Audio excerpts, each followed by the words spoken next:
We are back with Jerry Gidel from Midland Research on ConnectedFarmer, your channel to keep you up to date with the latest trends in agriculture and livestock. Jerry Gidel is going to talk about what he expects for the starting week and also the USDA September stocks. Stay tuned and don't forget to subscribe.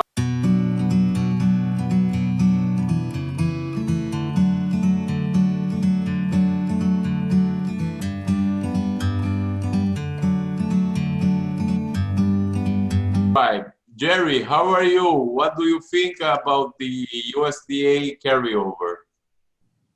Well, the USDA carryover from last year definitely was a shocker when you're off versus the previous number they came up with by over 250 million. That's a pretty good adjustment from their previous ideas in that.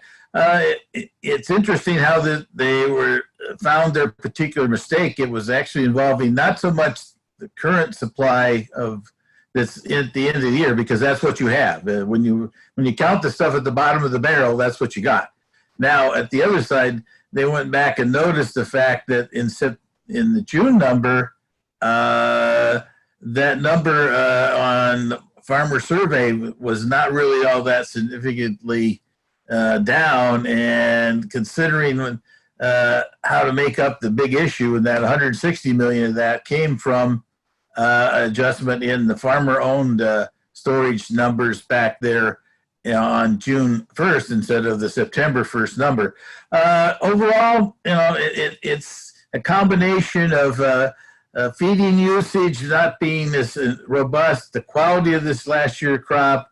We've kind of heard about all these things. I kind of explained and went over that last week, is the fact that we had the test weights were not as good. The quality of the corn wasn't very good. We weren't getting as strong of numbers out of the ethanol numbers here the last few months. And that was also confirmed midweek when some of the numbers came out there. And put it all together, and it turned out to be a different number than anticipated, and that's why we had a very good rebound.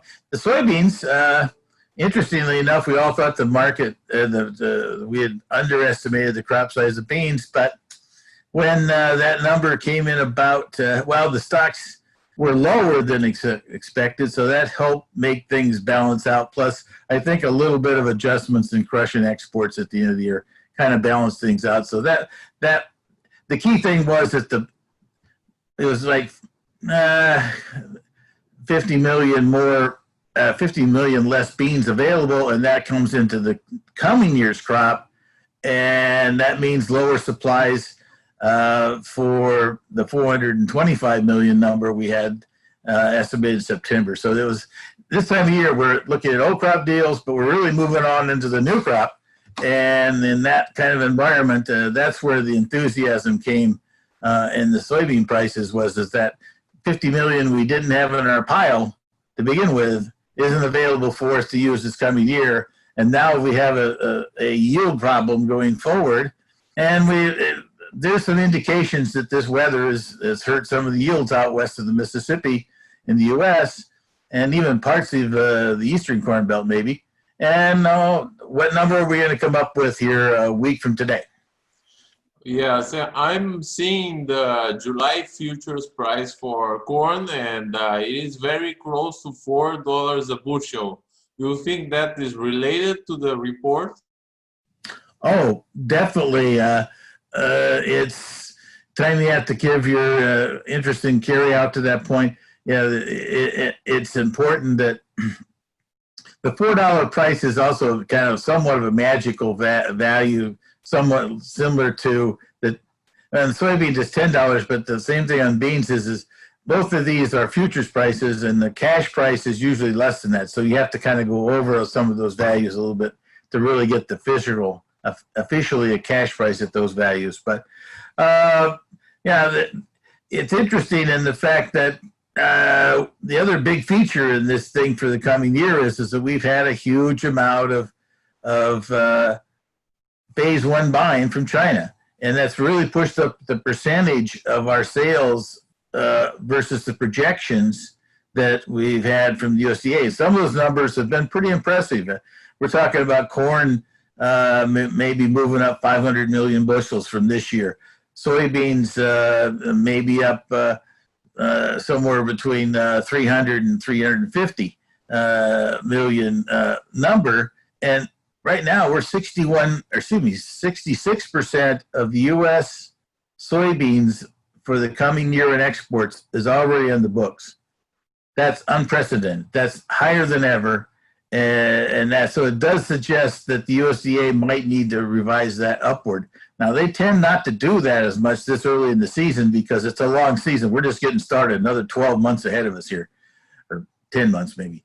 Anyway, the corn side, they're over 40%, and that's also nearly a record level. Those are indications that the USDA might even tighten up the carryover stock because they increased both of those numbers. I would have to be cautious, though, this early in the season, particularly if we're going to end up having the crop size being revised this coming month. And that's the next big thing we're going to talk about next week. Looking forward to 2021, do you think that possibly Argentina will have huge stockpiles as there is huge financial mess here?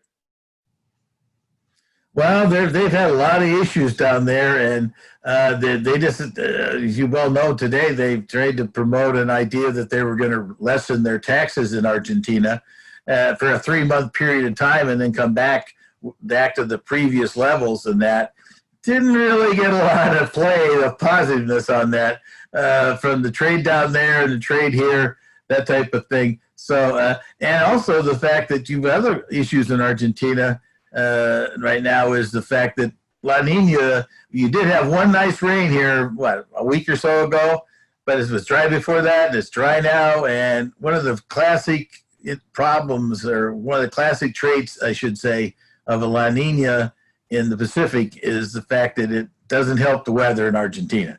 So it's not a real positive mental attitude for the prospects in Argentina from the standpoint of crop size either. It also has impacted Brazil at times, mostly in Rio Grande and Paraná and the southern areas. And the other big two features that are going on in these markets right now is the dryness that's currently in Brazil because the monsoonal rains from the Amazon haven't got here, and it's been dry, very dry in Eastern Europe, Ukraine, and Russia. So we've got the wheat market getting some concerns, and now we've got wheat and corn and soybean crops in the South America maybe being hurt by dryness. So that's another factor in here that's going to make a difference. You put all those together and says, wow, this thing should be going straight up on all these prices. The biggest thing is we've still got to get by the next update on the USDA's USDA's production report here on October 9th, the next Friday. Yes. What are the major things we should watch the week that is going to start?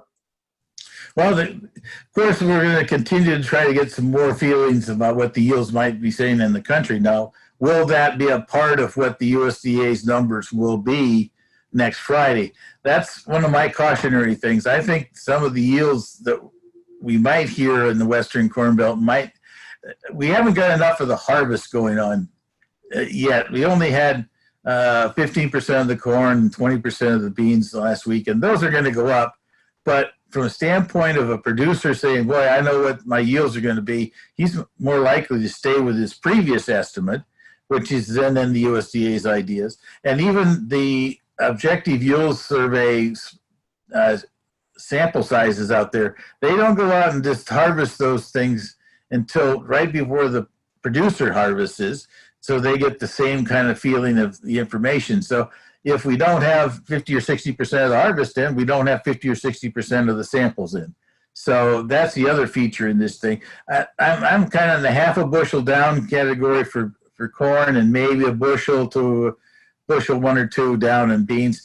We've had quite a few private estimates. The elevator survey from StoneX came in with some smaller numbers, but they are starting at a higher number. Not totally surprising for their perspective. We've had a couple other private estimates that have shown a bushel or so down on corn, and on the bean side, somewhere between 3 and 4%, or excuse me, 3 or 4 tenths of a bushel down to maybe my half a bushel. We'll just have to see.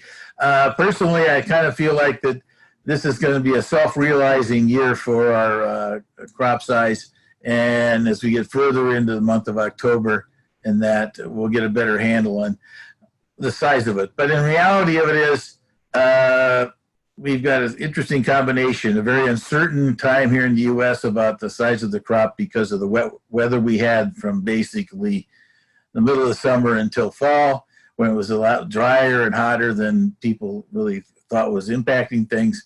And at the same time, we've got renewed demand around the world because of issues and concerns about other countries' output, from former Soviet Union to South America, and even China is involved here. They've had a lot of rain. They're the other side of the coin. They've had too many typhoons and too many flooding and things like that. So we've got lots of production concerns, more than just in the U.S.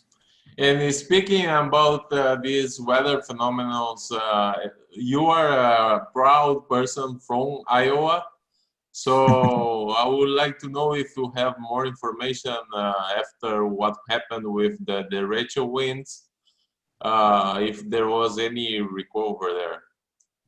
Well, the derecho winds were unbelievably hurtful to that central area of Iowa.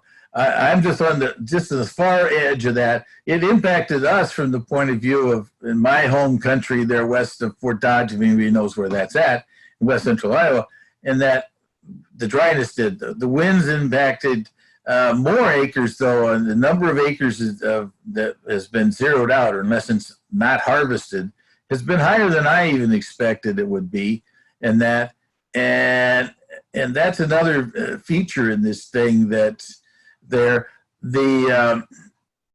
beans, their impact from the actual derecho, somewhat modest from that. The dry weather itself, though, ahead of that, really didn't help the soybeans, because the soybeans plump up, and their size of their seed is so important to the number of bushels you get. And if the moisture isn't there to go into the bean, then it stays small. And one of the classic descriptions in the world of agriculture is you got BB-sized beans, and that's back from the old pop guns that we had when we were kids. And that size of bean does not build up a big supply in your elevator when you take it to be sold. So that's a feature there. That's now the corn side of things. That is still up in the air as to what kind of field losses we're going to have out of the corn. I hope it's not as bad as I think it could be. And I think the one thing that's going to be interesting is that the timing of some of the plantings on this year's corn yields west of the Mississippi. If you got your corn in maybe in April and got it further along before this hot spell hit in Iowa, your yields might not be impacted as much as the people that maybe got late May or mid-May and afterwards. They could be impacted a lot worse. So lots of things to keep our ears to the ground. We still got to keep our eyes out and ears out here in the Midwest to find out what kind of yields they're at. They have been, this has been a big weekend, I think, for people to kind of sit back and see what kind of hearing that. We've got a little rain coming through here on Saturday night, Sunday, so that usually when they're out of the field, then people start chatting around to find out what kind of yields are going on. So maybe we'll know more next week. We'll be watching, indeed. Thank you, Jerry. Good to be with you as always, Lewis. Have a good day.